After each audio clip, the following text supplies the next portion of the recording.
Terima kasih Anda masih bergabung sama kami. Pemirsa, deregulasi impor dan kemudahan berusaha resmi ditempuh pemerintah untuk meningkatkan daya saing dan potensi ekspor impor.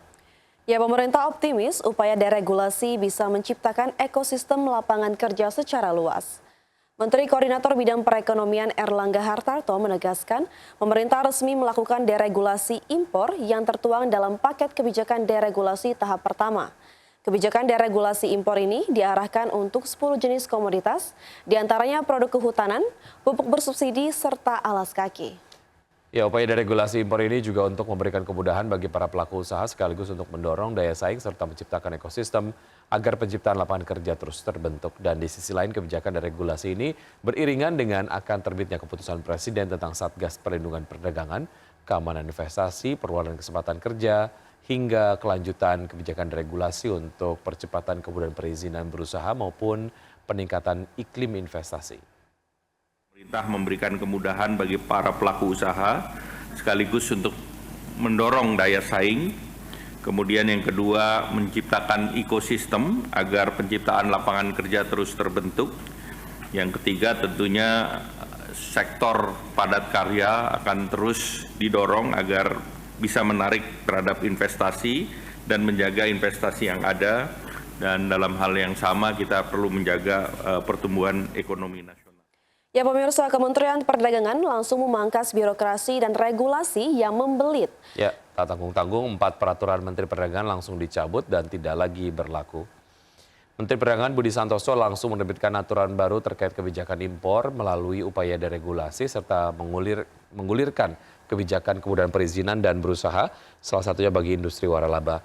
Mendag menegaskan selama ini pengusaha waralaba kerap terhambat karena harus menunggu penerbitan surat yang terkadang memakan waktu cukup lama. Ya, 4 peraturan Menteri Perdagangan dicabut, diganti dengan 9 Permendak yang baru sesuai dengan klaster sektoral. Permendak nomor 36 tahun 2007 dicabut dan diganti dengan Permendak nomor 6 2019 tentang ketentuan umum distribusi barang. Langkah ini sebagai upaya pemerintah dalam memberikan relaksasi kebijakan impor dan kemudahan berusaha. Nah, selama ini memang banyak keluhan penerbitan oleh pemerintah daerah itu terlalu lama. Ya, padahal syarat untuk dia melakukan kegiatan usaha adalah yang pertama, perjanjian antara pemberi waralaba dan penerima waralaba, kemudian perizinan yang dalam bentuk surat tanda pendaftaran waralaba. Tetapi prosesnya memang di daerah berbeda-beda, ya, ada yang kebanyakan juga masih lama. Nah, untuk itu subsidi listrik tahun 2025 diprediksi membengkak menjadi 90,32 triliun rupiah. Ya, tercatat lebih tinggi dari alokasi pada APBN tahun 2025 yang sebesar 87,72 triliun rupiah. Dan ini artinya terjadi pembengkakan subsidi sekitar 2,6 triliun rupiah.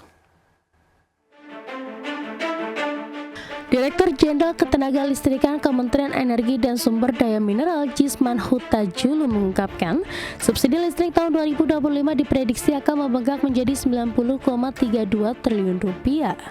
Jumlah ini tercatat lebih tinggi dari alokasi pada APBN tahun 2025 yang sebesar 87,72 triliun rupiah. Hal ini artinya terjadi pembengkakan subsidi sekitar 2,6 triliun rupiah. Kondisi ini dipengaruhi oleh 3 faktor utama. Ketiganya adalah inflasi, nilai tukar rupiah hingga harga minyak mentah Indonesia atau Indonesian Crude Price. Di 2025 sesuai dengan APBN yang kita sudah sepakati Bapak Ibu sekalian 87,72 triliun. Kemudian perhitungan sampai dengan 2025 sudah mencapai 35 triliun untuk penyerapannya dan outlooknya 90,32 triliun. Nah, ada hal yang mendasari Bapak Ibu sekalian, terutama yang kurs dan ICP ini sangat volatile yang tidak bisa kita kendalikan.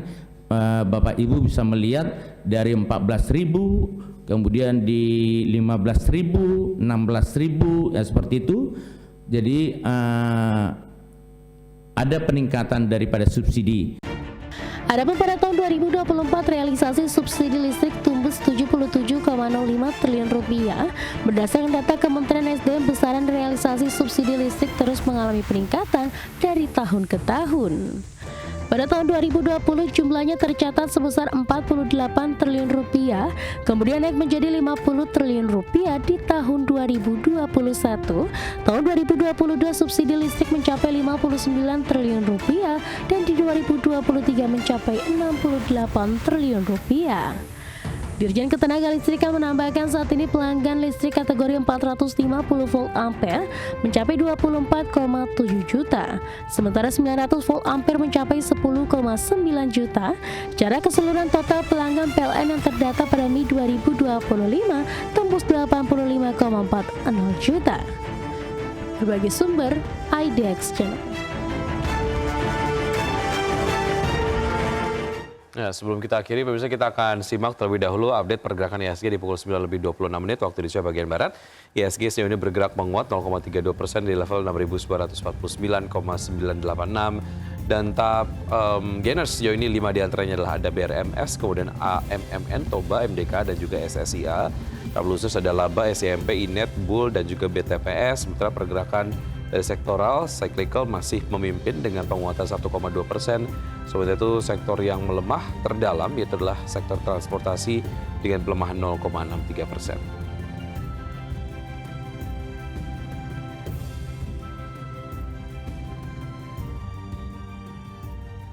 Baik pemirsa, 60 menit sudah kami menemani Anda dalam Market Buzz. Semoga pembahasan hari ini dapat menjadi referensi dan juga sumber informasi untuk Anda. Ya, tetap perbarui informasi Anda hanya di IDX Channel, Your Trustworthy and Comprehensive Investment Reference. Dan jangan lupa untuk menyaksikan first session closing yang akan tayang pukul 12.00 waktu Indonesia bagian Barat. Dan karena urusan masa depan harus terdepan, aku investor saham, saya Wiki Adrian. Dan saya Vina Munawar, terima kasih dan sampai jumpa.